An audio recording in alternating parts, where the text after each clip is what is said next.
Hey everyone, this is Dusty coming at you with a dual commentary with JunkyJunker.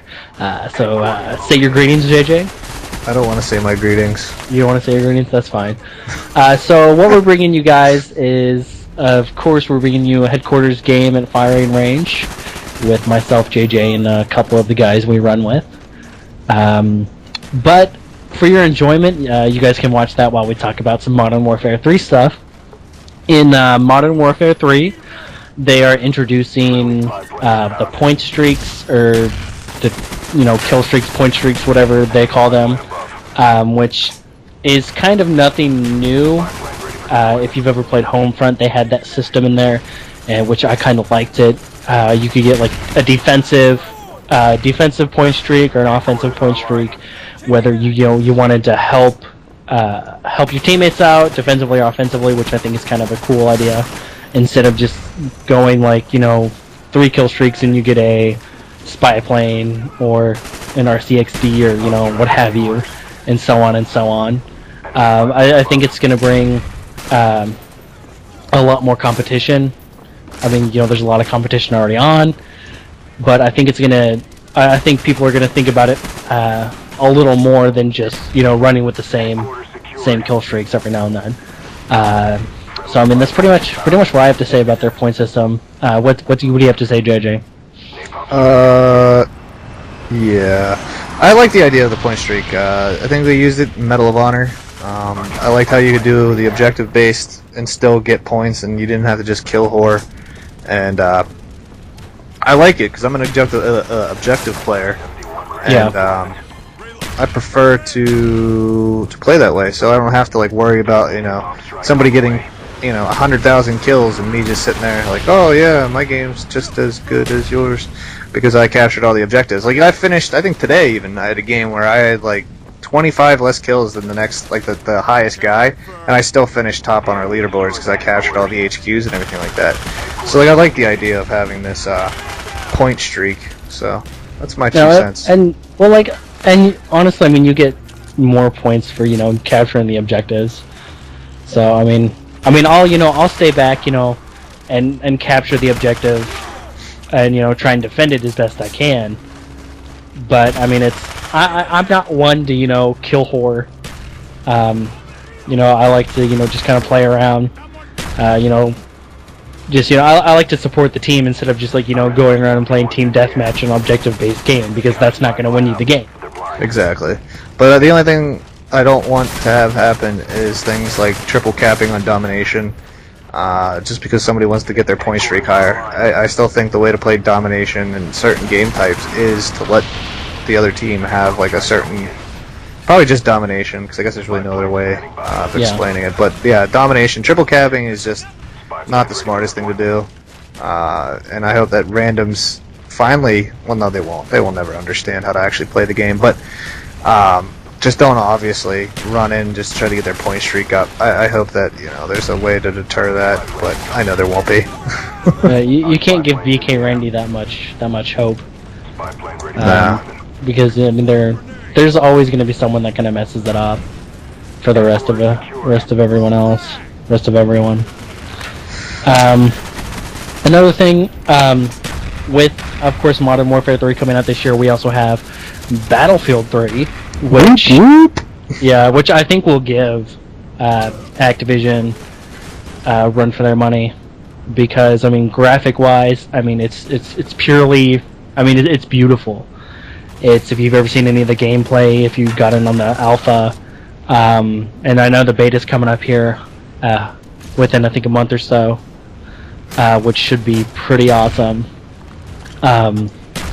But I mean, I'm really hoping Battlefield can step up their gameplay. I mean, I know they're going to have it graphic-wise, because honestly, Activision can't really beat them right now with that.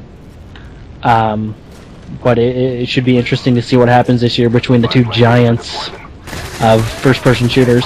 Yeah, I'm interested to see. Battlefield really has to step it up as far as the fluidity of the game. That's why everybody wants to play Call of Duty, is because it's just a very fluid movement. And I think with the graphics and everything, I think a lot of people will actually take a look at Battlefield. I mean, pressed the hell out of it. I mean, they've marketed it very well to compete with Modern Warfare 3.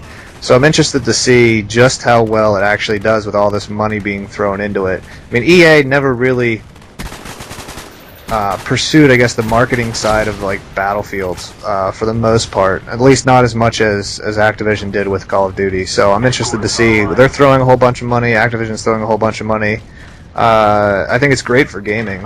Anything that can like force improvements on the other one is great for the gamer. So I'm looking forward to it. And one thing I'm waiting to see, of course, is like the whole knifing thing in Battlefield 3, because it actually took some sort of skill in Bad Company 2 to actually get a knife kill, unlike in any of the Call of Duty games where you can just run around and lunge people from 30 feet away. So that should be interesting to see how they take that into consideration. Yeah. Since this was like the 8th time we've recorded this, we did talk about how we did talk about how I think I saw it in the alpha where you actually had to pull out the knife in order to use it. So I hope they do something like that in the final game where you do have to actually pull out the weapon before you use it. Because I mean, if you think about it, and yes, everybody says it's not real life shooters, blah blah blah. Who really cares what you say? But if you have a gun and you're holding a weapon, you're not going to be able to just randomly pull out a knife in an instant and just knife somebody. It's just not going to happen. So I like the idea of having to pull out the knife to actually use it.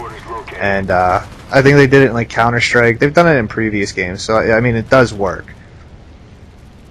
Yeah, it's going to be interesting. I mean, it's because I know they've tried to kind of make it feel a little more realistic. Since well, I mean, since I've played the Battlefield series and Battlefield Bad Company 2, but I mean, no one knows what's going to happen this year as far as who's going to beat who, and the big giant between the two of them. I mean, like I said, it's going to be interesting. I mean, I'm probably going to get both games more than likely. I think it's going to be awesome for gamers this year. Especially for those who love first-person shooters, because I mean, there's games aplenty coming out, and we're going to be pretty busy this next year. Yeah, I agree, and I'm hoping that I mean, as far as what I've seen, it looks like it's pretty equal along all the consoles and the PC. Battlefield getting some new add-ons for their game for consoles. You can now server search. So you can look for the server with the lowest ping or the one that's closest to you and actually play on that server rather than just being thrown into a random one that matchmaking puts you into. And Modern Warfare 3 just said that now they will offer dedicated servers for PC. So hopefully now all we need is Demonware servers to stop matchmaking on the consoles, and maybe it'll be the greatest console game ever. But maybe, yeah. We'll see. But it is looking up. They are doing a lot of different things, and I'm excited about it. Yeah, and I mean, Demonware's been doing the matchmaking and everything for Call of Duty forever. So I mean, it should be interesting to see if even Demonware can step up and make their servers a lot better. Then you get into a room and then all of a sudden you've got matchmaking, and then a couple minutes later matchmaking again. I mean, I don't know if that happens on the 360 as much as it does on the PlayStation 3. Because everything that I've heard, Black Ops is, like pretty much like bug-free on the 360. And I mean, I don't know if that has to do with like the differences between the console, or or how they developed it for the PS3 versus the 360. That's Treyarch. Yeah, well.